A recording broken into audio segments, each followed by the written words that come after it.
안녕하세요. 미스터리 수사국에 오신 것을 환영합니다.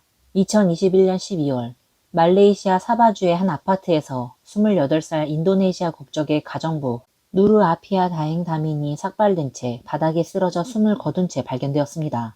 경찰이 현장에 도착했을 땐 단순한 사망 사건이 아님을 곧바로 직감했습니다. 피해자의 전신에는 다양한 상처가 있었고 머리, 어깨, 손목, 눈 주변에는 멍과 부종이 여러 군데 확인되었습니다. 더욱 충격적인 것은 그녀의 입안에서 4개의 치아가 뽑혀 있었다는 점인데 이는 자연스럽게 빠진 것이 아니라 뿌리채 강제로 제거된 것이었습니다. 잇몸 상처는 침과 섞여 어두운 붉은빛의 피딱지로 굳어 있었고 이 참혹한 장면은 현장에 있던 모두를 소름 끼치게 했습니다. 마치 말없이 무언가 끔찍한 일이 있었다고 절규하는 듯 했습니다. 2021년 12월 11일 오후 3시 44살의 모하마드 암브리 유노스는 아내와 여행을 마치고 돌아온 뒤 아파트 바닥에 쓰러진 채 숨져있는 가정부 누르를 발견했다고 경찰에 신고했습니다. 신고 당시 그는 목소리가 떨렸고 이마에는 땀이 흘렀으며 손끝은 신고대 위를 빠르게 두드리고 있었고 충격과 긴장감이 역력했습니다. 경찰이 아파트에 진입했을 때 희미한 소독약 냄새와 피비린내가 섞인 공기가 코를 스쳤습니다. 이 냄새는 자극적이지는 않지만 어딘가 섬뜩하고 불안한 기운을 풍기며 누군가 일부러 무언가를 감추려 했다는 인상을 주었습니다. 가정부는 거실 바닥에 누워 있었고 얇은 담요로 덮여 있었으며 담요 가장자리는 피에 젖어 어두운 갈색 얼룩이 퍼져 있었습니다. 초기 현장 조사 결과 현장은 의도적으로 정리된 흔적이 역력했습니다. 바닥의 발자국은 지워져 형체가 흐릿했고 가구들은 지나치게 가지런히 정돈되어 있었습니다. 그러나 주의 깊은 경찰은 눈에 잘 띄지 않는 곳에서 단서를 발견했습니다. 소파 아래에는 굳어 검게 변한 혈흔이 남아 있었고 벽 모서리 몰딩 틈 사이에서는 닦이지 않은 피부 조직의 잔해가 박혀 있었으며 조명 아래에서 미세하게 빛났습니다. 이 모든 세부사항은 이곳에서 격렬한 폭력이 있었음을 말해주고 있었습니다. 현장에 도착한 법의학자는 거실 테이블 위에서 이상한 점을 빠르게 포착했습니다. 반쯤 남은 탁한 액체가 담긴 컵 안에는 아주 작은 치아 조각들이 떠 있었던 것입니다. 이후 나온 감식 보고서는 더욱 충격적이었습니다. 사망자의 4개 치아는 강제로 뽑혀 있었고 그 자리에는 뚜렷한 찢김 흔적이 남아 있었습니다. 머리에는 여러 곳에 둔기 가격 흔적이 있었고 상처의 깊이와 회복 상태가 제각각이어서 단발적인 폭행이 아님을 시사했습니다. 또한 사지 곳곳에 골절이 있었고 특히 왼쪽 위 팔뼈의 골절 부위는 사망 3일 전에 발생한 것으로 전혀 치료받지 못한 채 뼈가 어긋난 상태로 굳어가고 있었습니다.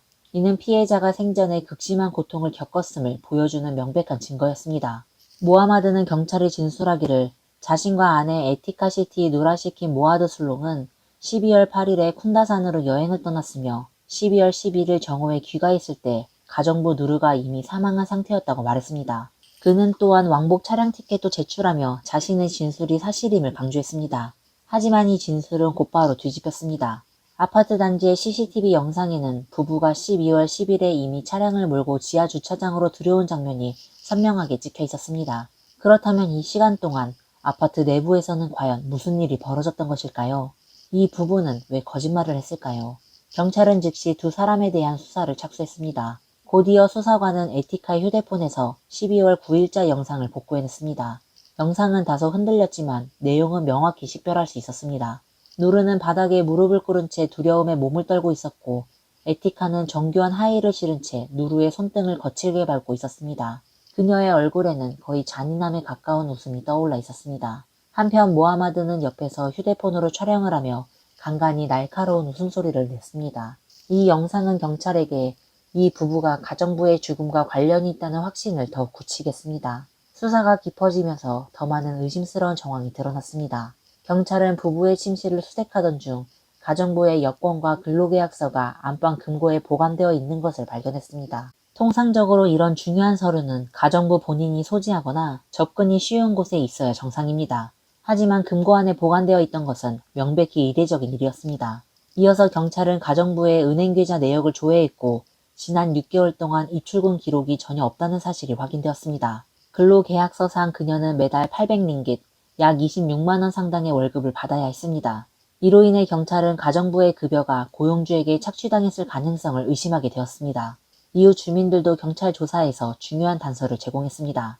옆집에 거주하는 한 이웃은 지난 3개월 동안 심야 시간마다 여자의 울부짖음과 무언가에 부딪히는 소리가 아파트에서 들려왔으며 이를 들을 때마다 등골이 오싹했다고 증언했습니다. 그러나 매번 상황을 확인하러 가면 에티카는 가정부가 물건을 깨뜨려 자신이 혼내고 있었다며 짜증 섞인 태도로 응대했다고 합니다.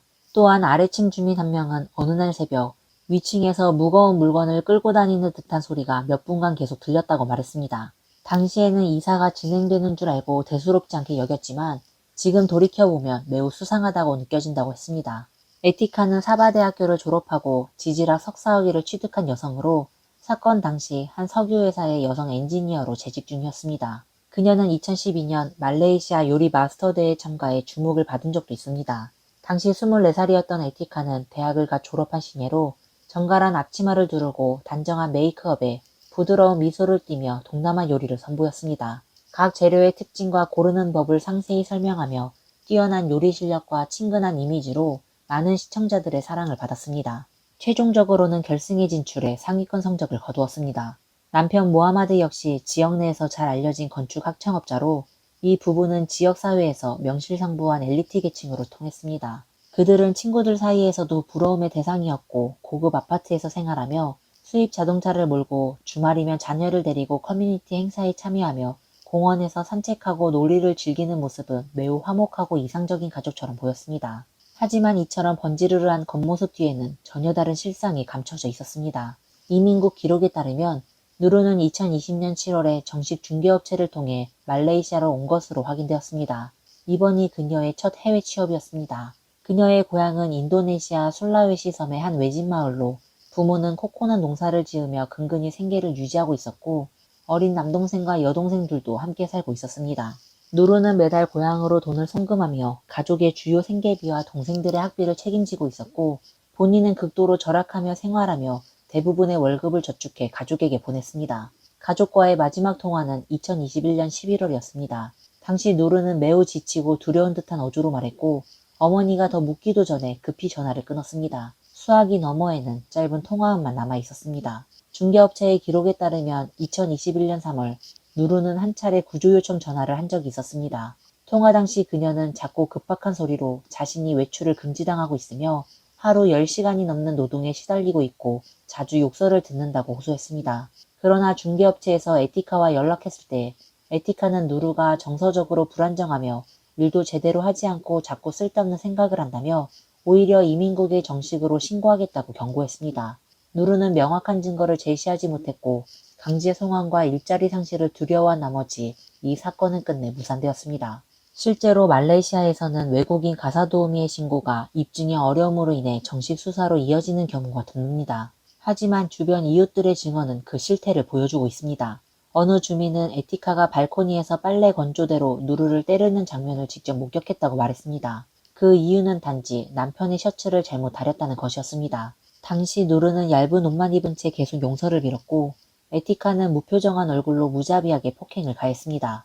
방송 속 요리대회에서 단정하고 부드러운 미소로 식재료를 다룰 때는 인내심이 필요하다라고 말하던 에티카가 사적인 공간에서는 이토록 잔혹한 모습을 보였다는 사실은 많은 이들에게 큰 충격을 안겼습니다.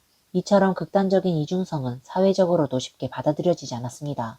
여러 정황이 모두 이 부부를 가리키고 있었기에 2021년 12월 14일 두 사람은 경찰서로 소환되어 조사를 받게 되었습니다. 두 사람은 범행 기간 동안 여행 중이었다고 끝까지 주장했지만 점차 드러나는 물증 앞에서 그들의 거짓말은 하나둘씩 들통났고 가정부에게 가해진 잔혹한 폭행의 실체가 서서히 드러나기 시작했습니다.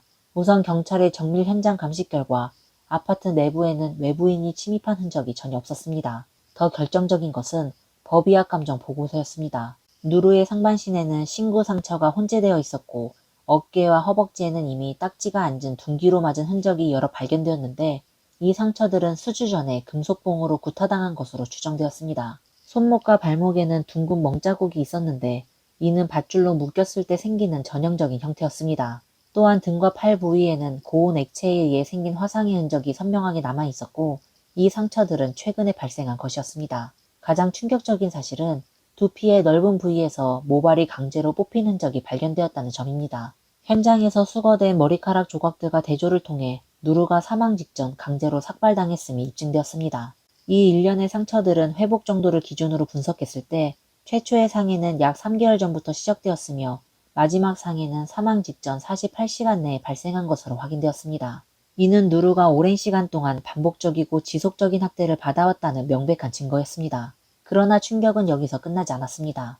이후 조사에서 드러난 내용은 그야말로 상식을 뒤흔드는 수준이었습니다. 쿠알라룸푸르의 법의치과 전문의 누르 하야티 박사는 누르의 구강 내에서 총 8곳의 연조직 손상을 확인했습니다. 손상 부위는 입술, 뺨 안쪽, 잇몸 등에 걸쳐 있었고 그 중에서도 앞니 6개의 손상이 가장 심각했습니다.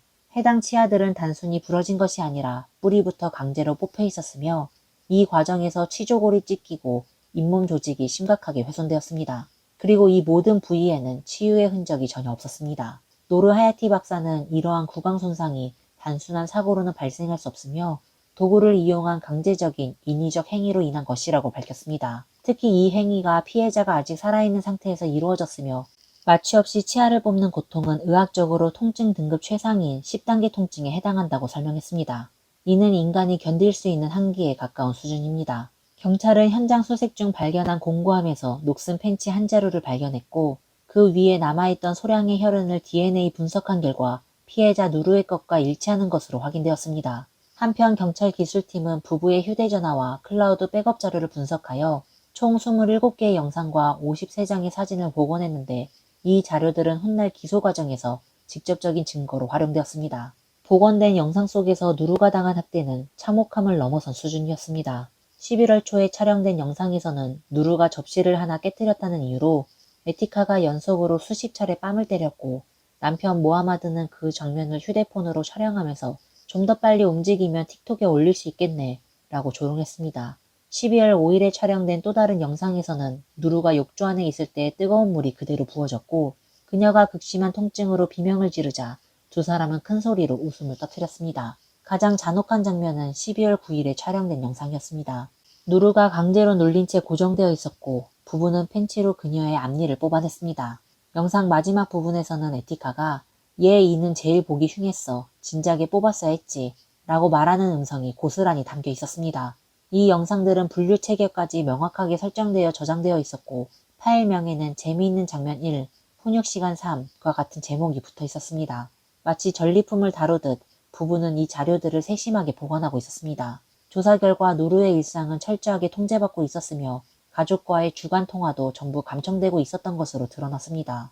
이웃들도 그녀가 단 한 번도 혼자 외출하는 모습을 본 적이 없다고 증언했습니다. 분노를 자아내는 점은 12월 8일부터 11일 사이 음식 배달원이 모하마드가 아파트 아래에서 직접 음식을 수령하는 모습을 목격했다고 진술한 것입니다. 더욱 이는 두 사람이 전 일정 여행 중이었다라는 주장과 정면으로 배치되는 사실입니다. 이러한 결정적인 증거들 앞에서 부부의 변명은 설득력을 잃었습니다. 에티카는 영상은 장난이었다고 주장했지만 누르의 고통스러운 표정을 설명하지 못했습니다. 모하마드는 모든 상처가 실수로 넘어져 생긴 것이라고 해명했으나 법의와 감정 결과는 그의 주장과 완전히 모순되었습니다. 이제 이 부부의 행위는 명백한 중범죄로 규정되었으며 이들을 기다리는 것은 법의 심판뿐이었습니다. 2021년 12월 29일 코타키나발루 지방법원에서 첫 공판이 열렸고 에티카와 모하마드는 정식으로 기소되었습니다. 법정에서 판사의 질문에 두 사람 모두 무죄를 주장했습니다. 그러나 검찰은 피해자의 신체검사 보고서와 법의 치과의 감정 결과 등 관련 증거를 법정에서 직접 제시했습니다. 이후 사건은 중범죄에 해당하는 사안으로 판단되어 고등법원으로 이관되어 심리가 이어지게 되었습니다. 2022년 3월 에티카는 변호인을 통해 처음으로 보석을 신청했습니다. 그 이유는 자신이 3명의 어린 자녀를 돌봐야 한다는 것이었고 그중 쌍둥이는 자폐 스펙트럼 장애를 앓고 있으며 막내는 아직 모유 수유 중이라는 주장이었습니다. 그녀는 또한 장기간 불안장애와 우울증으로 고통받고 있다는 정신건강 보고서도 함께 제출했습니다. 그러나 고등법원의 파넬 사법위원은 본 사건이 성격상 매우 중대하며 증인 조작의 우려가 있다고 지적하며 이 신청을 기각했습니다. 특히 에티카는 구금 기간 동안 단 한 차례도 유축기 사용을 요청한 적이 없다는 점을 강조하며 수유 중인 어머니라는 주장의 신빙성에 의문을 제기했습니다. 검찰 측도 에티카가 사건 발생 전까지 자녀들을 모두 누르에게 맡겨왔다는 점을 증거로 제시하며 이제 와서 자녀 양육을 이유로 보석을 요구하는 것은 설득력이 없다고 반박했습니다. 그러나 3달 후 상황은 반전되었습니다. 에티카는 연방대법원에 항소를 제기했고 변호인단은 형사소송법 제388조를 인용하며 여성 피고인이 특별한 사정이 있을 경우 보석이 가능하다고 주장했습니다. 이와 함께 새로운 의료증명서를 제출했으며 그녀가 여전히 막내에게 모유 수유 중이라는 내용이 포함되어 있었습니다. 2022년 4월 26일 항소심 재판부는 3명의 판사가 만장일치로 보석 허가를 결정했습니다. 에티카는 3만 링깃, 하나 약 979만 원의 보석금을 납부하고 매주 경찰서에 출석하며 여권을 반납하는 조건으로 석방되었습니다. 이 결정은 곧바로 사회적 논란을 불러일으켰습니다. 인도네시아 이주 노동자 인권단체는 가해자가 특권으로 보석을 받았다고 공개 항의했으며 관련 키워드는 SNS를 통해 빠르게 확산되었습니다. 같은 해 10월 모하마드 역시 회사 운영상 불가피한 업무 처리를 이유로 보석을 신청했고 법원은 이를 받아들여 3만 링깃의 보석금과 1만 링깃의 추가 보증금을 부과한 뒤 지역 자선단체 2곳의 책임자를 보증인으로 세우는 조건으로 보석을 허가했습니다. 이 부분은 보석으로 풀려난 후 사회적 이미지를 회복하기 위해 소셜미디어에 적극적으로 영상과 사진을 올리기 시작했습니다. 에티카는 아이들과 함께 있는 모습을 담은 영상을 반복적으로 올리며 자신이 얼마나 다정한 어머니인지를 강조했고 모하마드는 자주 이슬람 사원에 출입하며 참여하는 듯한 태도를 보였습니다. 그러나 이런 행동들은 이미 너무 늦은 대응이었습니다. 2022년 11월 17일 핵심 증거가 확보됨에 따라 법원은 두 사람을 정식으로 살인 혐의로 기소했습니다. 이와 동시에 두 사람의 보석은 긴급 취소되었고 부부는 다시 구금되었습니다. 이후 길고 복잡한 재판 과정 속에서 두 사람은 책임을 서로에게 전가하기 시작했고 2024년 6월에는 공식적으로 이혼하며 완전히 결별했습니다. 이혼 이후에는 서로를 비난하는 데 주저하지 않았습니다. 에티카 측 변호인은 먼저 공세를 펼쳤습니다.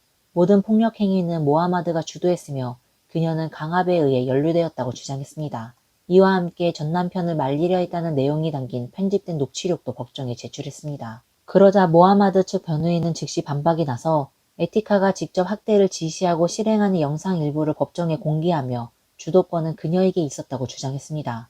양측의 주장이 맞부딪히자 검찰은 가장 확실한 방법을 선택했습니다. 확보된 27개의 전체 영상 파일을 법정에서 모두 재생한 것입니다. 영상에는 두 사람이 번갈아가며 학대에 가담하고 서로 역할을 나누어 협력하며 어떤 장면에서는 학대 이후 하이파이브를 나누는 모습까지 담겨 있었습니다. 이 영상들은 분명하게 보여주고 있었습니다. 이 사건은 강요나 종속이 아닌 두 사람이 공모하여 함께 자행한 잔혹한 범죄였습니다. 이 재판은 2년 넘게 이어졌으며 검찰은 총 50명의 증인을 소환했습니다. 증인에는 법의학자, 디지털 분석가, 피해자의 전 고용주 등이 포함되어 있었습니다. 법의치과 전문의는 피해자의 구강 상태를 3D 모델로 재현하여 법정에 제출했고 각 치아가 뽑히는 과정에서 치조골이 산산이 부서졌음을 상세히 설명했습니다. 디지털 분석 전문가는 영상이 조작되지 않았으며 타임스탬프 또한 사건의 시간 흐름과 정확히 일치한다는 사실을 법정에서 증명했습니다. 검찰 측 부검사 다시아는 결심 공판에서 감정을 억누르지 못하고 말했습니다. 피고들은 피해자를 고문하며 즐거움을 느꼈고 그 장면을 촬영하며 웃음을 터뜨렸습니다. 이 영상은 어떤 진술보다도 이들의 잔혹함을 분명하게 드러냅니다. 그리고 그는 강하게 주장했습니다. 비록 말레이시아가 2023년에 사형제의 강제 적용을 폐지했지만 이번 사건은 고문에 가까운 잔혹 행위입니다. 정의를 세우기 위해서라도 최고 수준의 형벌이 필요합니다. 이에 맞서 변호인 측은 형량 감경을 위해 최선을 다했습니다.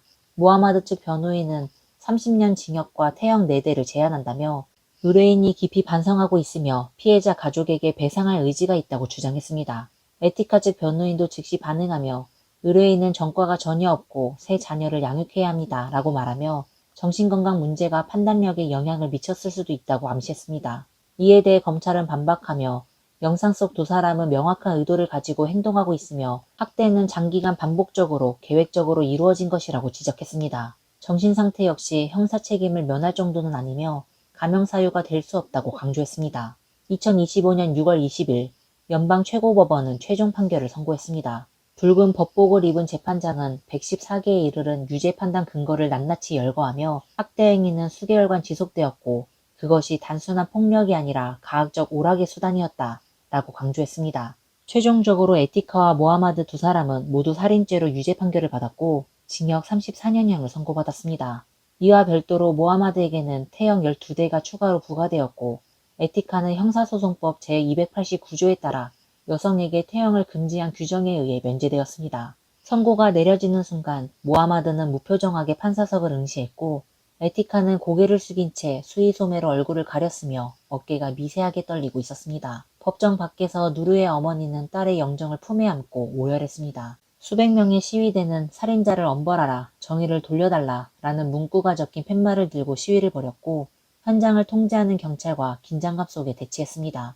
검찰 측 부검사 다시아는 판결 결과에 대해 유감을 표했습니다. 그는 고인은 코로나 팬데믹 시기에 가족을 떠나 해외로 나와 그저 정당한 일자리를 구하고자 했을 뿐이라며 고용주는 임금을 체불하고 학대를 일삼다 끝내 그녀의 생명을 앗아갔다고 강하게 비판했습니다. 다시아는 이어 사형이 아니더라도 최소한 징역 40년과 태형 12대는 내려졌어야 했다고 강조했습니다.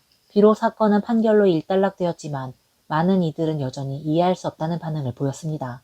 일정한 사회적 지위와 재산을 가진 젊은 부부가 어째서 이토록 잔인한 폭력 가해자가 되었는가? 이 질문은 사회적으로 깊은 충격을 남겼습니다. 이에 대해 범죄 심리학자들은 몇 가지 핵심 요인을 지목했습니다. 첫째는 왜곡된 통제 욕구입니다.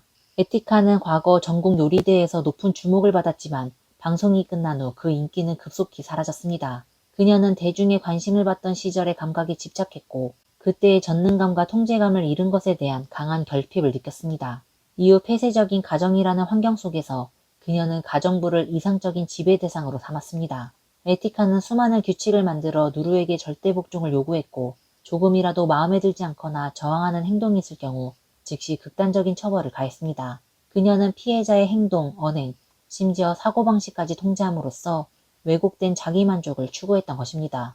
남편 모하마드 역시 유사한 통제 성향을 보였습니다. 그녀는 기업 운영자답게 학대를 시스템화하고 관리의 대상으로 삼았습니다. 매일의 일과표를 분 단위로 설정하고 모든 가사노동을 시간 내에 끝마치도록 강요했으며 지연되면 자동적으로 벌이 따랐습니다.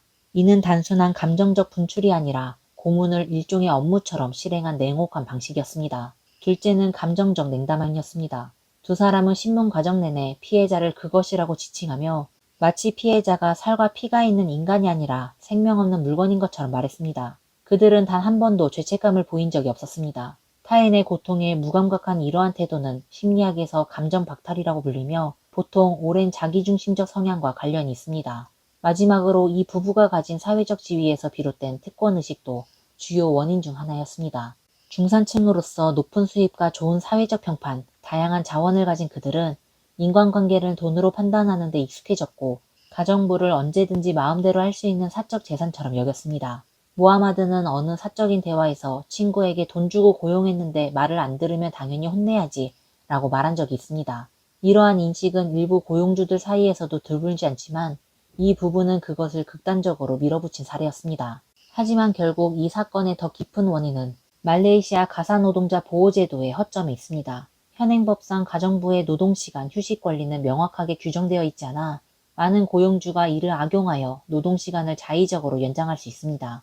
또한 국가 간 고용에서 발생하는 정보의 불균형으로 인해 가정부는 자신이 가진 법적 권리를 제대로 알지 못하며 어떻게 권리를 주장해야 할지도 모릅니다. 가족과 고향을 떠나 타지에 있는 이들은 고립된 상황에서 쉽게 도움을 청하지 못하기에 학대를 당하더라도 강제 송환이나 일자리 상실에 대한 두려움 때문에 쉽게 저항할 수 없습니다. 사건은 이로써 마무리되었지만 사회에 남긴 질문은 아직 끝나지 않았습니다. 문 너머에 감춰진 학대, 외면당한 구조 요청은 어쩌면 지금도 어딘가에서 반복되고 있을지 모릅니다. 누르가 목숨을 걸고 남긴 이 판결이 과연 잊혀진 어둠을 비출 수 있을까요? 사회가 더 나은 보호 시스템을 만들 수 있을까요? 모든 외국인 가정부가 타국에서도 정당한 존중과 보호를 받을 수 있도록 하는 길은 아직 갈 길이 멀지만 우리는 반드시 그 방향으로 나아가야 합니다. 이런 비극이 다시는 일어나지 않도록요. 오늘의 내용은 여기까지입니다. 시청해주셔서 감사합니다. 그럼 다음 시간에 다시 찾아뵙겠습니다. 감사합니다. 누구나 알 수 있듯이 일본은 특이한 문화가 많은 나라입니다. 젊은 여성들은 특수 서비스 업종에서 일하는 것이 매우 자랑스러운 일이라고 생각합니다. 마치 가축처럼 열심히 일하는 직원들은 일자리를 얻기 위해 무릎을 꿇고 부탁하는 것을 부끄러워하지 않습니다.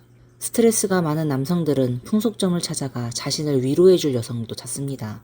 오랫동안 가정을 돌봐온 기혼 여성들도 호스트 클럽에서 잃어버린 젊음을 되찾을 수 있습니다. 일본의 호스트 클럽은 전 세계적으로 유명하죠.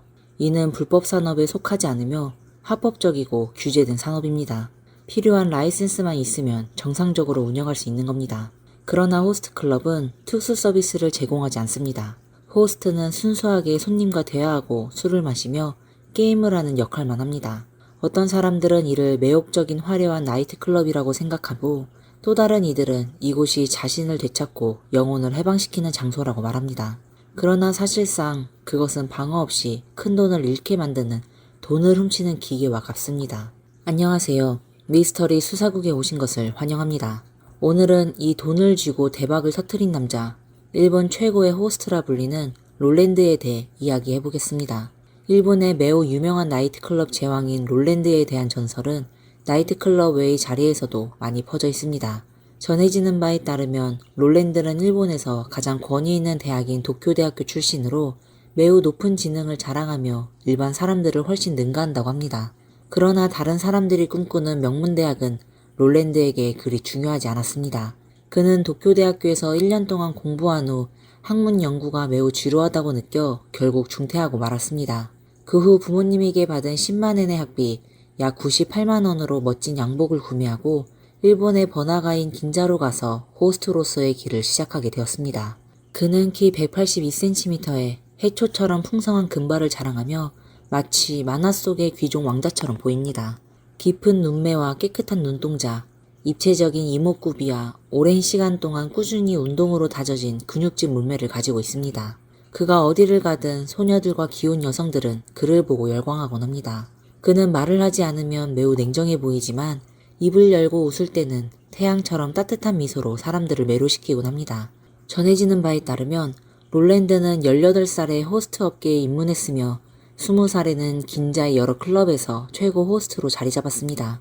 그 당시 그는 매일 밤 소파에 앉아 손님들과 대화를 나누기만 해도 쉽게 2천만엔, 약 1억 9천만 원을 벌었고 그의 연간 수입은 3억엔, 약 29억 원에 달했습니다. 일본 최고의 호스트로서 롤랜드는 6만엔 이상의 샴페인만 마셨고 외출 시에는 40만엔짜리 대통령 스위트룸에서 숙박했습니다. 그의 차는 4천만엔짜리 롤스로이스이고 집은 3억엔짜리 노른자 지역에 위치한 아파트였습니다. 2018년 롤랜드의 27번째 생일을 앞두고 그는 생일 파티를 열겠다고 알렸고 참가를 원하는 사람들은 미리 예약을 해야 했습니다. 그날 밤 일본의 여러 업계에서 돈이 많은 사람들은 거의 모두 참석했습니다. 그들 중에는 레스토랑의 사장, 병원장, 체인점의 CEO들도 있었습니다. 그리고 파티에 참석한 모든 사람들은 자발적으로 롤랜드에게 선물을 전달했는데 그중 한 여성은 롤랜드와 동갑이라는 이유로 270만엔, 약 2647만 원의 현금 봉투를 직접 주었고 또 다른 고급스러운 여성은 가게에서 가장 비싼 술을 주문하며 4천만엔, 약 3억 9천만 원을 썼습니다. 전해지는 바에 따르면 그날 밤 동안 롤랜드가 벌어들인 돈은 많은 사람들이 20년 동안 열심히 일해도 벌지 못할 금액이었습니다. 이후 롤랜드는 자신이 정확히 얼마를 벌었는지 알아보기 위해 호스트 클럽의 매니저와 다른 4명의 직원을 불러 돈을 세게 했습니다. 그 결과 현장에 있던 모든 사람들이 놀랐습니다. 그날 생일 파티에서 여성 고객들이 주고 간 돈만 해도 5,500만엔, 약 5억 3천만 원이었고 롤랜드는 이 업계에서 전무후무한 기적을 창조한 셈이었습니다.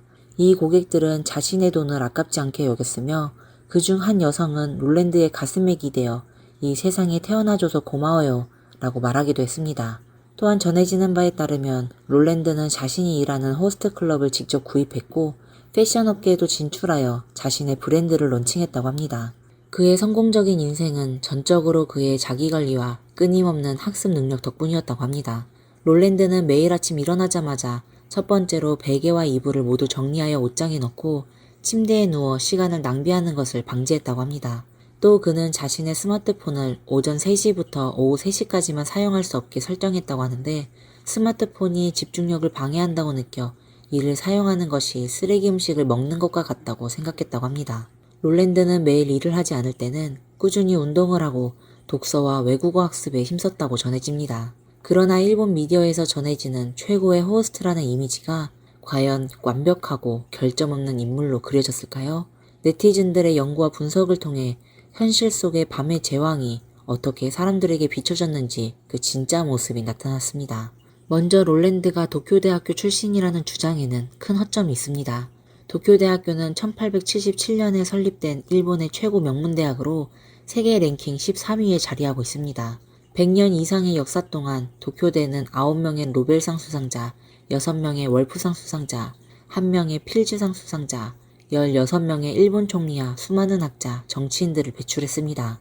만약 도쿄대의 역대 총장들이 자신들의 학교가 일본 1등의 호스트를 배출했다고 알게 된다면 아마 기가 차서 화가 날 것입니다. 실제로 롤랜드는 도쿄대학교를 중퇴한 것이 아니라 도쿄에 있는 재경 평성대학교를 중퇴한 것입니다.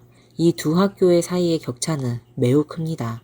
그리고 많은 여성들이 열광하는 왕자 같은 모습은 사실 타고난 것이 아닙니다. 눈과 눈꺼풀, 턱, 코 등 곳곳에 수술한 흔적이 가득합니다. 롤랜드의 초기 모습은 사실 보통의 일본 청년이었습니다.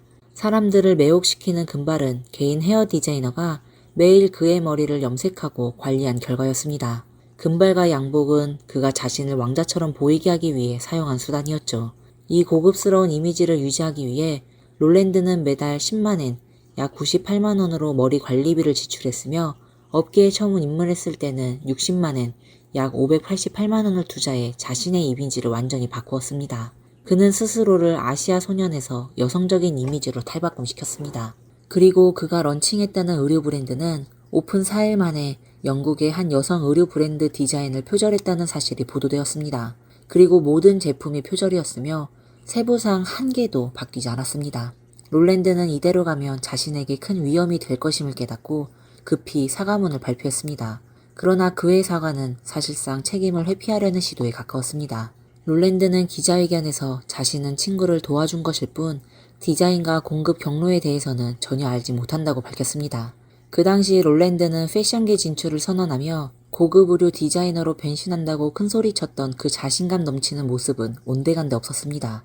성형된 얼굴, 가상의 이미지, 롤랜드는 이것들만으로 일본 1등 호스트 자리에 올랐을까요? 물론 그렇진 않습니다. 그는 또 다른 방법을 가지고 있었습니다. 간단히 말하자면 보통 사람들이 입에 담기 민망할 달콤한 말들을 사용했습니다. 예를 들어 롤랜드는 자신의 미모와 능력을 칭찬하면서 이렇게 말합니다. 이 세상에는 두 종류의 남자밖에 없어요. 바로 나와 내가 아닌 사람들이죠. 또 다른 예로 롤랜드는 자리에 앉아있는 손님들에게 이렇게 말합니다. 이 가게에서 가장 중요한 사람이 누구인지 아세요? 바로 지금 내 옆에 앉아있는 당신이에요. 손님들이 그를 위해 서로 질투할 땐 롤랜드는 그들의 외모를 평가해달란 요청을 받으면 진지한 웃음을 지으며 이렇게 말합니다. 당신이 매력적인 여자가 아니었으면 내가 당신 옆에 앉아 있겠어요? 또한 손님이 롤랜드에게 생일 선물로 무엇을 원하냐고 묻자 그는 매우 진지하게 답했습니다. 제가 원하는 건 바로 당신의 사랑이에요. 물론 롤랜드는 거짓말을 하지 않았습니다. 그가 원하는 사랑은 결국 돈이며 그 사랑이 깊어질수록 더 많은 돈을 쓰게 된다고 생각했던 것입니다. 호스트들의 사치스러운 삶은 그들 앞에서 미친 듯이 돈을 쓰는 손님들 덕분에 유지됩니다. 이 손님들 중에는 젊은 여성, 귀여운 여성, 심지어 중년의 여성들까지 있습니다. 이들은 모두가 부유한 여성들은 아니며 대부분은 월급을 받는 직장인들입니다. 이러한 감정을 조작하는 호스트들은 몇 마디 말과 순진한 눈빛으로 이 여성들의 모든 재산을 내놓게 만듭니다. 이 여성들은 심지어 자신의 몸을 팔기도 하며 그들이 일방적으로 느끼는 사랑을 지키기 위해서라면 무엇이든지 할 준비가 되어 있습니다. 2019년 5월 23일에 발생한 충격적인 호스트 살인미수 사건은 바로 이런 사회적 현상의 비참한 결과를 보여줍니다. 21살의 아름다운 여성 타카오카 유카는 본래 한 바의 점장이었으며 수입은 많지 않았지만 안정된 삶을 살고 있었습니다.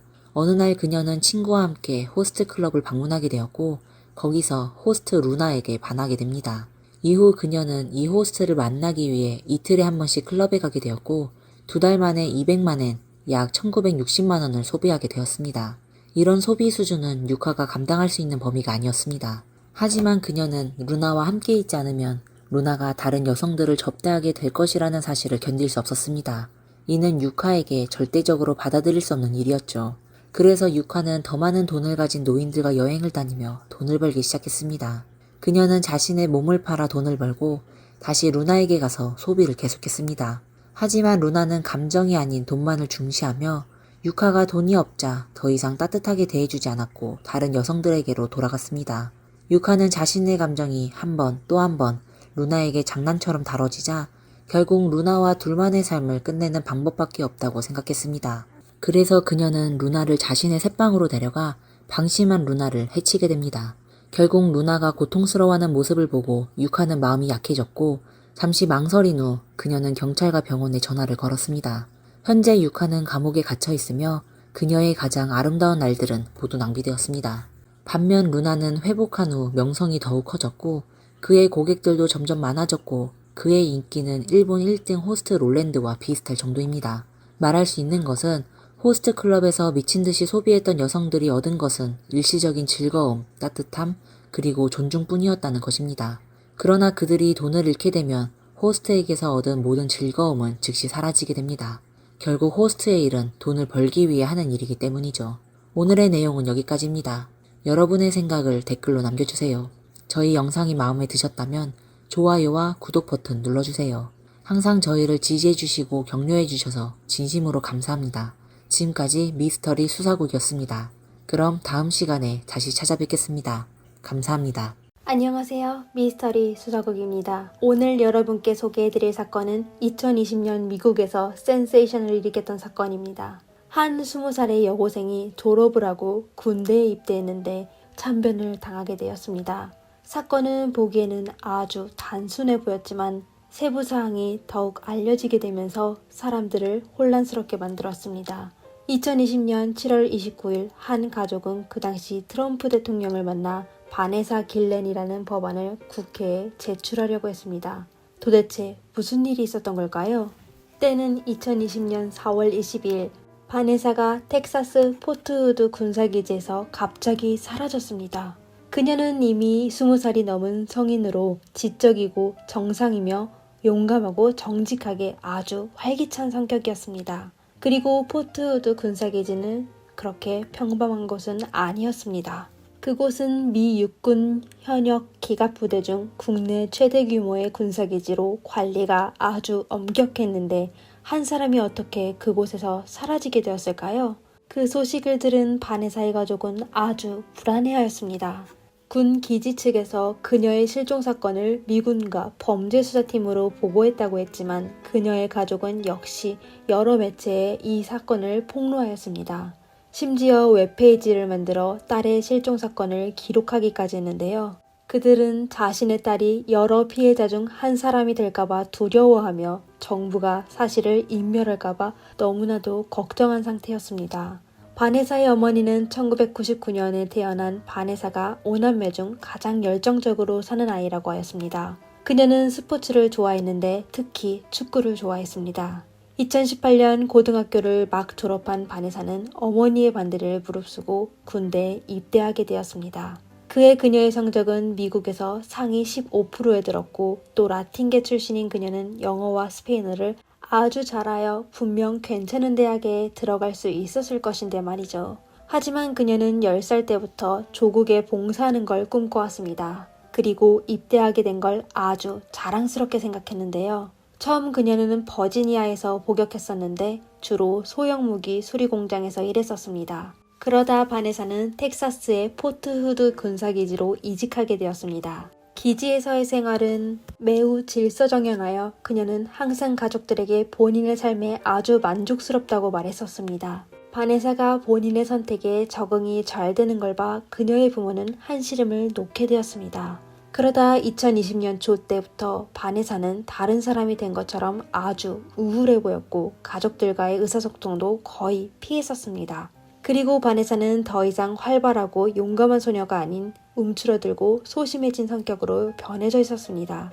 그녀의 어머니는 딸에게 도대체 무슨 일이 있었는지 물어봤지만 그녀는 그냥 수면부족이라고 하였는데요. 그러다 2020년 3월에 바네사는 끝내 견디지 못하여 어머니에게 본인이 확실히 힘든 일이 있다며 한 상사가 그녀를 괴롭히고 있다고 하였습니다. 하지만 바네사는 어머니와 가족들이 걱정할까봐 이미 해결책을 생각해놨다고 하였습니다. 그녀의 어머니가 그 사람의 이름을 물었을 때 바네사는 대답하지 않았습니다. 바네사는 어머니가 정확한 정보를 얻게 되면 무슨 방법을 쓰던지 꼭 본인을 도울 거라는 걸 잘 알고 있었는데요. 그녀의 어머니는 딸에게 상사에게 보고하라고 권했습니다. 사실 바네사도 처음에 그러려고 했는데 괴롭힘을 신고한 사람들의 결말은 전부 사람들의 의심을 받거나 해고를 당하게 되어 또 군부대에서는 그곳의 남녀관계에 대해 아주 깨끗하다고 하여 바네사를 망설이게 하였습니다. 이렇게 그녀는 어머니에게 본인이 모든 일을 잘 처리하겠다고 장담하였습니다. 2020년 4월 21일에 바네사는 언니에게 전화하여 새 차를 구매하고 싶다며 두 사람은 오랫동안 통화하며 어떤 차량을 구매했는지를 얘기까지 하였습니다. 그날 바네사는 기분이 아주 좋아 보였는데요. 그러다 4월 22일에 바네사는 기지 무기고의 마지막 모습을 보이고 사라졌습니다. 그 당시 그녀는 보라색 트레이닝복 바지와 검은색 셔츠를 입고 있었는데요. 사실 그날 그녀의 이름은 스케줄에 없었는데 그녀는 분명 임시 호출된 것이었습니다. 그날 그녀는 창고에서 사격도구의 유지관리와 재고관리를 하고 있었는데요. 목격자들은 바네사가 일하고 있는 창고에서 나와 다른 창고로 들어간 걸 목격했다고 하였습니다. 그리고 그곳은 병사 에런이 담당하는 지역이었는데요. 바네사는 군인 아이디와 지갑, 그리고 키를 전부 본인이 담당하는 창고에 두고 다른 창고로 간 것이었습니다. 4월 23일 바네사가 실종된 다음 날에 그녀의 상사는 육군 범죄수사대에 실종 신고를 하였습니다. 하지만 수사팀은 4월 28일 바네사가 실종된 지 일주일이 되고서야 에런을 찾아 신문하기 시작했습니다. 에런은 바네사가 그날 그에게 사격도구의 일련 번호에 관해 물어볼 게 있다고 문자를 보냈었다고 하였습니다. 그 당시 그는 창고에서 일하고 있었는데 바네사는 보다 정확한 답을 받기 위해 그가 담당하는 창고로 가게 됐다고 합니다. 그러다 에런의 답을 받은 바네사는 그 창고를 떠났습니다.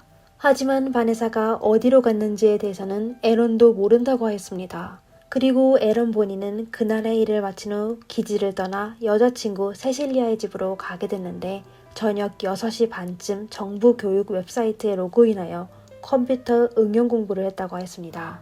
5월 18일 바네사가 실종된 지 한 달이 됐을 때 두 명의 군인이 4월 22일에 에론이 창고 근처에서 바퀴가 달린 커다란 플라스틱 상자를 애써 끌고 본인의 승용차에 넣으며 아주 힘들어하는 모습을 보게 됐다고 했습니다. 5월 19일 어려운 조사를 받게 되어 휴대폰을 수사팀에게 건넸습니다. 그의 통신에 의하면 그는 4월 22일 저녁부터 4월 23일 새벽 3시까지 여자친구인 세실리아와 여러 번 통화를 했었습니다. 이는 아주 이상했는데요. 두 사람은 그날 밤 같이 있었다고 했었는데 왜 휴대폰으로 연락했었을까요? 이에 에런은 세실리아의 핸드폰이 어디에 있는지 몰라 핸드폰을 찾으려고 전화하게 됐다고 했습니다. 당국은 6월 9일 현상금 1만 5천 달러, 하나로 약 1982만 원을 걸어 바네사를 찾기 시작하였습니다. 추후 금액은 2만 5천 달러, 하나로 약 3,303만 원으로 늘어났습니다. 그리고 그로부터 사건은 공식적으로 공개되어 수사하게 되었는데요. 육군은 포트후드와 텍사스 중부를 샅샅이 뒤지며 궁중수색도 실시하였습니다. 그리고 대중에게 기지 요원들이 군용과 야외 훈련장 그리고 호수와 도로를 샅샅이 뒤졌지만 아무런 단서도 얻지 못했다고 하였습니다. 6월 16일 라틴 시민연합연맹도 그녀의 수사에 나서게 되었습니다. 그 당시 형상 금액은 5만 달러, 하나로 6,606만 원에 달했습니다. 그리고 그때부터 사람들은 왜 사건 수사가 그렇게 오래 지연됐는지 의문을 제기하기 시작했는데요. 군사기지는 곳곳에 카메라가 설치되어 있고 사람이 밀집된 곳입니다. 바네사의 실종은 정말 누구에게도 보이지 않았을까요? 혹은 CCTV에도 찍히지 않았나요? 6월 19일 에런의 여자친구 세시리아는 처음으로 신문을 받게 되었습니다. 신문 중에 그녀는 에런이 그날 밤 본인과 같이 있었다는 걸 증명하였습니다. 이에 수사관이 에런의 증언에 모순이 되는 점을 언급하였는데요. 정말 휴대폰을 찾는 거라면 벨소리가 몇 번 울리게 되면 바로 찾을 수 있고 또 굳이 전화를 받지 않아도 되는데 그날 밤 세실리아의 휴대전화에는 10분이 넘는 통화 기록이 있었습니다. 이에 대해 수사관이 그녀에게 설명하라고 하자 세실리아는 긴장해하며 그날 밤 두 사람은 벨튼으로 별 보러 갔었다고 두 사람이 스트레스를 받게 되면 종종 가까이 있어도 전화하곤 했다고 하였습니다. 6월 21일 경찰은 두 사람의 핸드폰을 위치 추적을 통하여 4월 23일 새벽 2시 반쯤에 두 사람이 레옹강 인근에서 2시간 정도 머물다가 떠난 걸 알게 되었습니다. 이렇게 경찰은 레옹강으로 가게 되었는데요. 레옹강 근처에는 그들은 아주 강한 악취를 맡게 되었으며 불에 탄 플라스틱 용기를 발견하게 되었습니다. 그리고 바닥에도 불에 탄 흔적이 있었지만 그 외에는 아무런 단서가 발견되지 않았습니다. 6월 30일 레옹강 근처에서 일하는 한 일군이 숨진 지 오래된 사람을 발견하게 되었습니다. 군 대표와 경찰 그리고 FBI가 전부 현장에 도착했는데 피해자가 바네사인 것 같았습니다. 그녀의 몸에는 진흙과 석회가 섞여 있었는데요. 경찰은 현장에서 발견된 모든 증거물을 실험실로 보내 검사하게 하였습니다. 당일 저녁 8시 30분 여러 면의 압력에 의해 여자친구 세실리아는 마침내 무너지게 되었습니다. 그녀는 에런이 실수로 큰일을 저질렀다며 그날 밤 에런은 세실리아에게 전화하여 상자를 처리하는데 도와달라고 하였습니다. 그리고 상자 안에 있는 사람은 이미 숨진 바네사였습니다. 그들은 사실을 은폐하기 위해 바닥에 구멍 3군데를 파고 불태운 후 묻으려고 하였습니다. 그러다 불이 점점 커지게 되자 두 사람은 범행이 들킬까봐 겁이 나 태우다만 바네사를 구덩이에 묻어버렸습니다. 추후 그들은 또 범행을 숨기기 위해 콘크리트를 구입하기까지 하였습니다. 4월 26일 두 사람은 다시 그곳으로 돌아가 불태운 재를 묻은 뒤 콘크리트로 채워버렸습니다. 이 시점에서 여러분은 아마 세실리아가 왜 남자친구를 도와 그런 짓을 했는지에 대해 의아해하실 것입니다. 그녀는 분명 남자친구를 거부하여 사건에 참여하지 않거나 경찰에 신고할 수 있었습니다. 이 사건은 사실 그녀와 전혀 관련이 없어 그녀는 회피할 수 있었습니다. 그녀와 에런은 단지 2달 동안만 사귄 사이인데 이는 아주 이상하였습니다. 그리고 세실리아는 1년의 잔인한 짓을 마친 후 인스타에 자신의 생활사진을 여러 번 게시하였습니다. 그녀는 사진의 아래의 글에 당시 본인의 속마음을 적었었는데 세실리아는 바네사를 알고 있고 그녀가 순진한 척하고 있다고 생각하며 아주 싫어하는 것 같았습니다. 그렇다면 두 여자는 어떻게 서로를 알게 되었을까요? 두 사람이 도대체 어떤 원한이 있길래 그녀가 에런을 돕기로 결정했을까요? 이 모든 건 미스터리로 남게 되었습니다. 한편 에런은 유력한 용의자로 자신의 침실에 갇혀 기지 밖으로 나갈 수 없게 되었습니다. 그때 그는 여자친구가 이미 사실을 고백했다는 것을 전혀 모르고 있었습니다. 그리고 세실리아는 경찰이 미리 준비한 말로 그들을 돕기로 하였습니다. 전화통화에서 에런은 자신의 범행을 부인하지 않았으며 범행 도구가 둔기였다는 사실도 인정하였습니다. 통화가 끝나게 되었을 때 에런은 초조한 말투로 자기야, 그들이 그 사람을 찾은 것 같아 라고 하였습니다. 7월 DNA 결과를 통하여 발견된 사람이 확실히 바네사인 걸 증명하였습니다. 그녀의 가족과 그녀에게 관심을 가진 모든 사람들은 모두 슬픔을 참지 못하였는데요. 그들은 도대체 무슨 일이 일어났는지 알고 싶어 하였습니다. 죄수는 언제, 어디서, 왜 범행을 저질렀을까요? 에런이 그녀를 괴롭혔던 사람이었을까요? 하지만 이상한 일은 또 발생하였습니다. 감금된 에런은 엄격하게 관리된 군사기지에서 탈출하였습니다. 그러다 2시간 후 군대의 군인이 그를 체포하려고 했을 때 그는 총으로 스스로의 목숨을 끊었습니다. 이에 모든 사람들은 충격에 빠지게 되었는데요. 에런은 어떻게 기지에서 탈출했을까요? 그리고 그는 어떻게 사격 도구를 취득했을까요? 사실 기지에 들어갈 수 있는 모든 인원의 무기 소지에 대해 군에서는 엄격한 규제가 있습니다. 그리고 에런이 갇혔을 때 그의 무기는 전부 압수되었어야 합니다. 그럼 그는 스스로 목숨을 끊은 것일까요? 아니면 누군가가 그에게 자신을 헌신하게 했을까요? 만약 이게 그의 마지막 선택이라면 겁먹어서였을까요?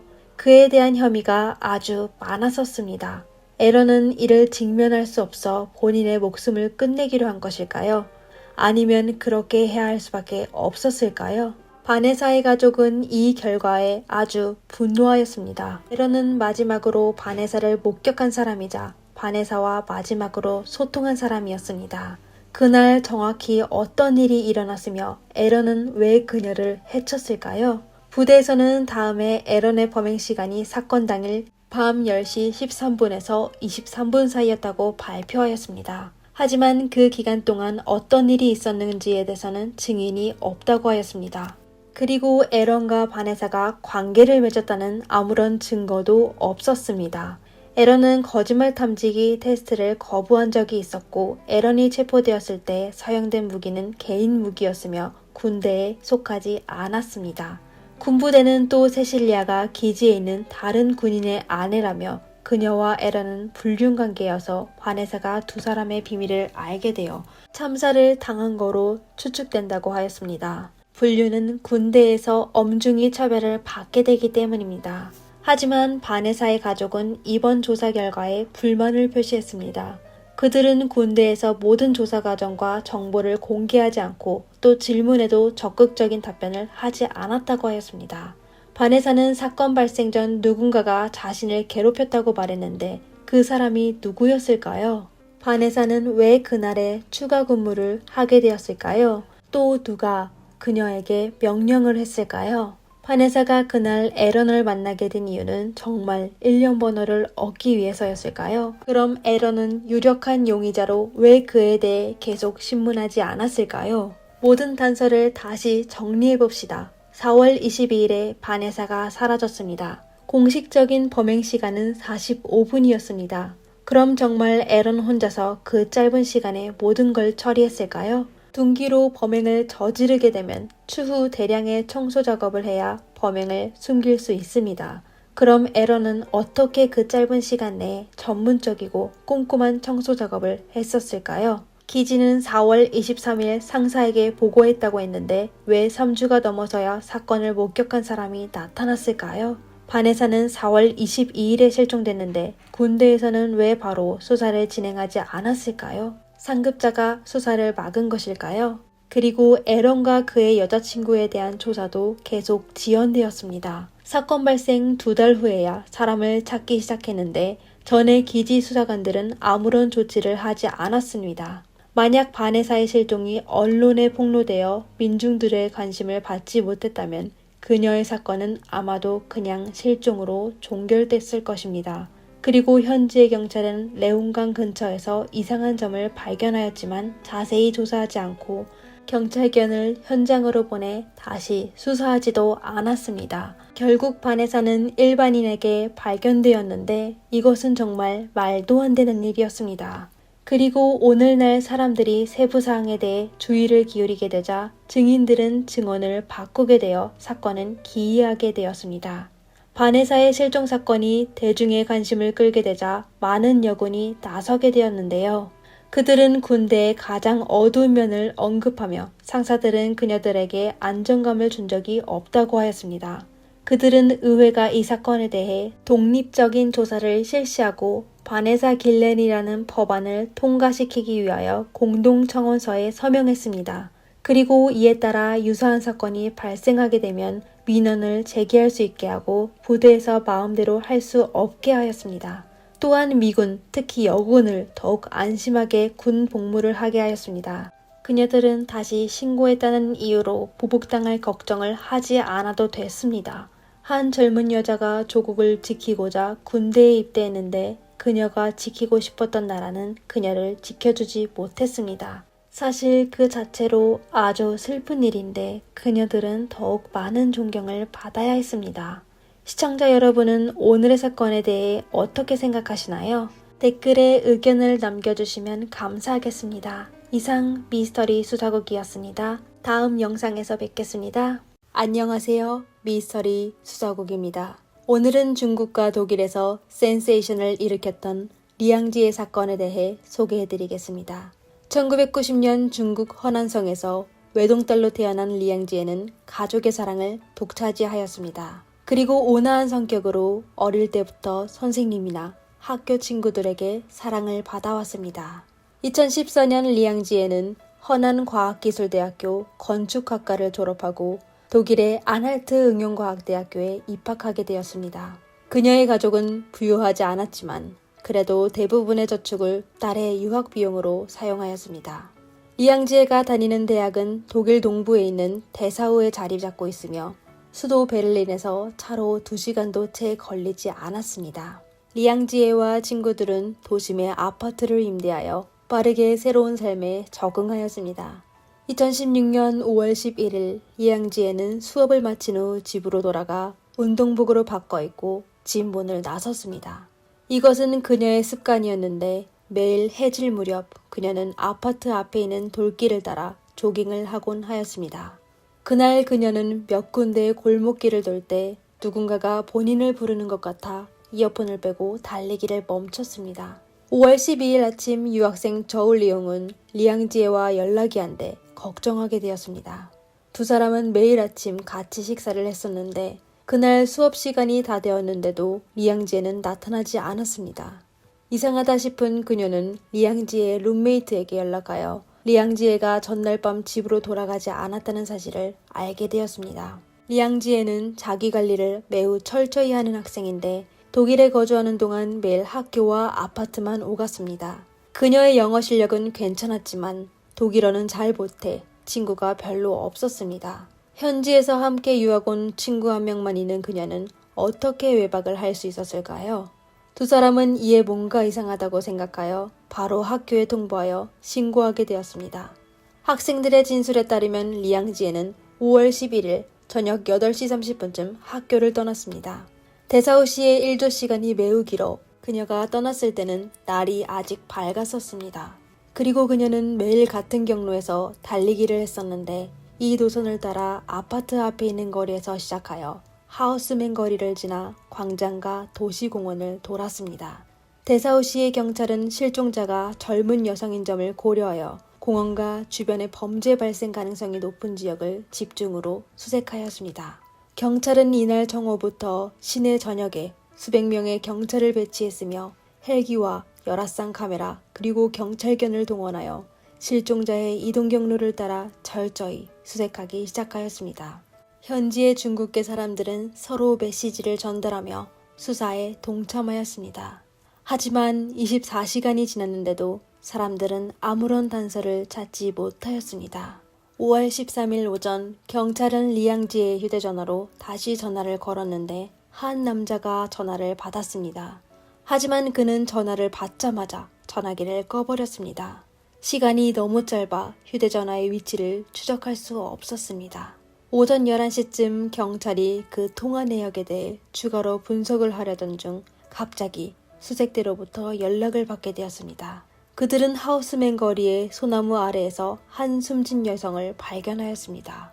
그곳은 리앙지에의 아파트에서 불과 수십 미터밖에 안 되었습니다. 법의학자는 DNA 검사를 통하여 그녀가 바로 39시간 동안 실종된 리앙지에라는 걸 확인하였습니다. 그녀는 골절과 상처가 많았는데 분명 숨지기 몇 시간 전에 구타와 몹쓸 짓을 당했었습니다. 실종 사건이 형사사건으로 돼 경찰은 긴장해하며 다시 철저한 수사를 시작하게 되었습니다. 그들은 리앙지에의 선생님과 하구에게 그녀의 상황에 관해 물었으며 전과가 있는 사람들을 중점으로 일일이 조사하였습니다.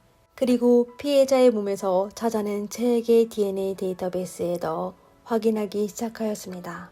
경찰이 사건에 대해 조사하는 동안 리앙지에의 부모도 5월 중순 데사우시에 도착하게 되었습니다. 부부는 처음으로 독일에 도착하였는데 어머니는 딸을 마지막으로 볼 염두가 나지 않아 딸이 임대한 아파트에 머물면서 그녀가 사용했던 물건들을 만지작거리며 울음을 멈추지 못하였습니다.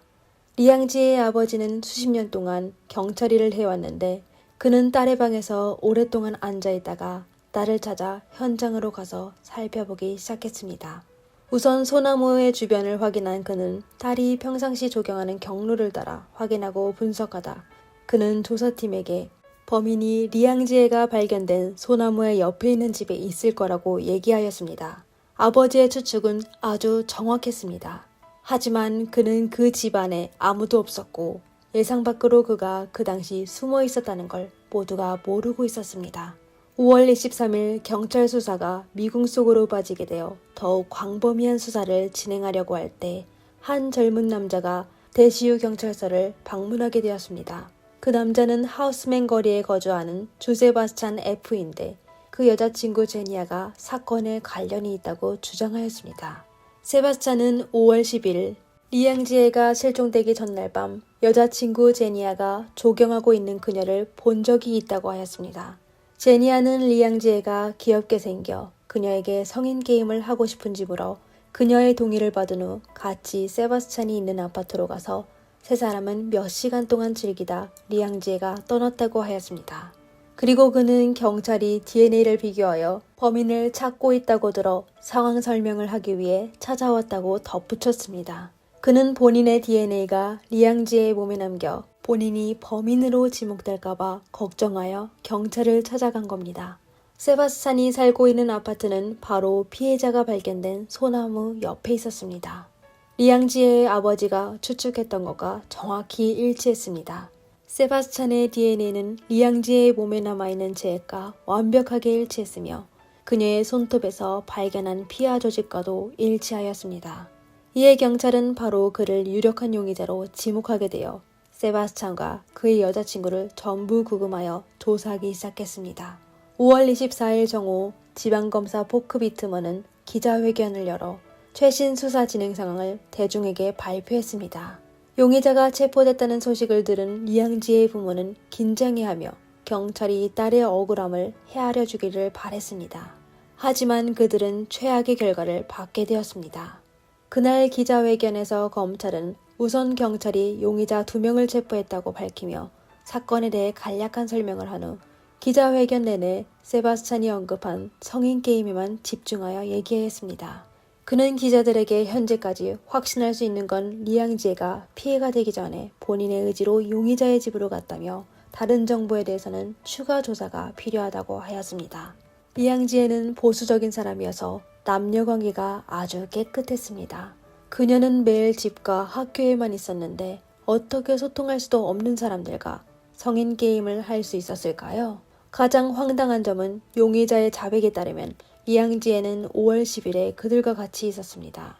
하지만 사실 그 당시 리앙지에는 같은 반 친구들과 함께 있었는데 경찰은 아무런 확인도 하지 않고 피의자의 터무니없는 자백을 실제로 믿었습니다. 여자의 명예를 가장 중요하게 생각하는 리앙지에의 부모는 경찰의 조사에 충격을 받게 되었습니다. 기자회견 다음 날에 중국과 독일의 일부 언론은 리앙지의 명예를 훼손하는 기자문을 헤드라인으로 보도하기 시작했습니다. 이렇게 리앙지에는 여론의 중심이 되었는데 그녀의 사건은 독일에서 공부하는 모든 중국 학생을 분노에 빠뜨리게 하였습니다. 그들은 경찰이 범죄자를 보호했을 뿐만 아니라 참변을 당한 여성에게 굴욕을 줬다고 하였습니다. 그리고 그녀의 사건은 SNS를 통해 사람들에게 알려지며 센세이션을 일으키게 되었습니다.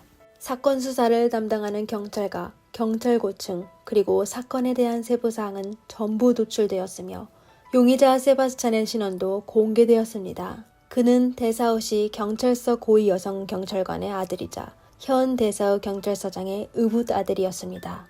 2016년 5월 말에 독일에 있는 중국인 외에도 많은 독일인이 팀에 합류하여 리앙지에를 응원하기 시작하였습니다.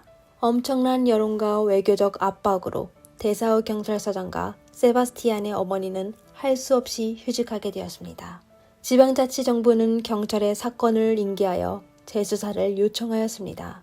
앞서 피의자 어머니는 지난 조사에서 노숙 범죄임을 강조하며 공안과 구도심 일대의 수사라는 지시를 내렸었습니다. 현지의 많은 경찰들은 상사의 아들 세바스틴이 살고 있는 아파트를 알고 있었습니다. 조사할 때 일부러 그곳을 우회했었는데요. 그 당시 리앙지에가 피해받은 지 열흘 이상이 지나 대부분의 증거는 사라졌습니다. 하지만 수사팀은 피의자들이 처리하지 못한 증거물을 발견하게 되었습니다. 세바스찬은 상습범인데 그는 강도, 방화 등 40여 가지 범죄로 기소된 적이 있었습니다. 하지만 이상하게 모든 소송은 전부 무죄로 끝나게 되었습니다. 조사팀은 통화 기록을 확인하여 사건 당일 밤과 다음날 아침에 세바스찬이 경찰관인 어머니에게 수십 통의 전화를 걸었다는 사실을 발견하게 되었습니다. 그리고 리앙지에가 사라지기 며칠 전에 세바스찬은 자신의 컴퓨터로 아시아 여성 등 같은 특별한 검색어로 검색하였었습니다. 그리고 범행 당일 저녁, 리앙지에가 실종된 5월 12일의 새벽에 범행 증거를 은폐하는 방법 등의 정보를 찾기 시작하였습니다. 또 경찰이 세바스찬의 집을 수색하기 전날에 그는 이사했는데 10일 동안 그는 집안을 반복하여 청소했었습니다. 경찰은 조사 결과 아파트 안에서 수백 개의 붉은 흔적을 발견하게 되었습니다. 그리고 사건 발생 당시 아파트는 리모델링 중이어서 거주하고 있는 사람이 별로 없었지만 그들은 그날 밤 오래도록 이상한 소리를 들었다고 하였습니다. 하지만 세바스찬과 그의 여자친구는 평소에도 이상한 소리를 내기 좋아하여 이유들은 별로 심각하게 생각하지 않았습니다. 경찰은 사고 현장 아파트 1층의 골동품 가게 주인으로부터 CCTV를 수집하여 아래와 같은 장면을 보게 되었습니다. 5월 11일 저녁 21시 20분 한 아시아계 여자가 조경하며 아파트를 지나가다가 멈춰서 한 독일 여성과 얘기를 나누기 시작했습니다. 독일 여자는 도움을 청하려는 듯 불안한 표정으로 계속 손짓을 하고 있었습니다. 아시아 여성은 잠깐 망설이다가 독일 여성을 따라 집 안으로 들어갔습니다. 그러다 다음날 새벽 2시 30분에 CCTV에 세바스찬의 모습이 드러나게 되었습니다. 그는 아파트에서 나와 집을 여러 번 돌더니 바로 다시 아파트로 들어갔습니다. 그리고 그 아시아 여성은 아파트에서 나오지 않았습니다. 추후 경찰은 CCTV 속 아시아 여성이 리앙지에고 그녀를 아파트로 들어가게 한 사람이 세바스찬의 여자친구 제니아라는 걸 확인하였습니다. 지금까지 보면 사건은 아주 명백하였습니다. 사건 당일 리앙지에는 제니아의 소가 아파트에 들어갔습니다. 그리고 그녀는 세바스찬이 아파트에서 나오기 전에 참변을 당하게 된 겁니다. 세바스찬과 제니아에 대한 재판은 2016년 11월 25일 지방법원에서 진행하게 되었습니다. 전문가의 지도를 받았는지 두 피고인은 아무 말도 하지 않고 서류 파일로 얼굴을 가리며 묵비권을 행사하였습니다. 그들은 모든 질문에 대해 변호사가 답변할 것이라고 말했습니다. 검찰은 어느 정도의 증거를 확보했지만 범인의 자백 없이 소송을 마무리하는 건 역시나 어려웠습니다. 검찰은 세바스찬의 컴퓨터에서 발견한 검색어와 DNA 대조 결과 그리고 CCTV 영상 등의 증거물을 그들에게 보여주며 피고인을 계속 압박하였습니다. 그러다 10번째의 재판에서 제니아는 처벌을 면하기 어렵다는 사실을 깨달아 고백서를 작성하여 모든 사실을 털어놨습니다. 그때서야 사람들은 그날 리앙지에가 사라진 밤에 어떤 끔찍한 일을 겪게 되었는지 알게 되었습니다. 제니아는 17세 때 남자친구 세바스찬을 만나 사귀게 된 겁니다. 두 사람의 관계는 정상적인 관계가 아니었습니다. 세바스찬은 아주 변덕스러웠는데 여자친구에게 다양한 요구를 했었습니다. 제니아는 어렸을 때 양아버지에게 몹쓸 짓을 당한 적이 있어 남녀 관계에 있어서 자존감이 매우 낮아 남자친구와의 이상한 관계를 빠른 시간 내에 받아들이게 되었습니다. 사건 당시 19세였던 두 사람은 이미 동거하여 아이 2명을 낳았습니다. 5월 11일 세바스찬은 할 일이 없어 매우 지루해했는데 그는 갑자기 제니아에게 다른 한 사람을 찾아 셋이 같이 즐기자고 하였습니다. 오래전부터 순종해온 제니아는 남자친구의 말에 거리로가 사람을 찾기 시작하였습니다. 그러다 그녀는 조깅하는 리앙지에를 보게 되었습니다. 아시아 여성이 남자친구가 가장 좋아하는 타입이라고 생각한 제니아는 바로 그녀에게 말을 걸었습니다. 그녀는 손짓으로 리앙지에에게 무거운 상자를 옮겨야 하는데 그녀의 집으로 가 도와줄 수 있는지 물었습니다. 리앙지에는 약간 당황했지만 마음씨가 착하여 동의하였습니다. 그러다 그녀가 아파트의 문에 들어서자마자 문 뒤에 숨어있던 세바스찬이 갑자기 그녀를 안았습니다. 리앙지에는 처음부터 끝까지 저항했었는데 결국 그녀는 직경이 1m 되는 쓰레기통에 담겨 아파트의 1층 창문에서 집 옆에 있는 소나무로 버려지게 되었습니다. 이렇게 세바스찬의 범행 과정은 사람들에게 알려지게 되었습니다. 2017년 8월 4일 데사우 지방법원은 이 사건에 대해 판결을 했습니다. 세바스찬은 여러 범죄로 유죄 판결을 받았고 가석방이 없는 종신형을 선고받게 되었습니다.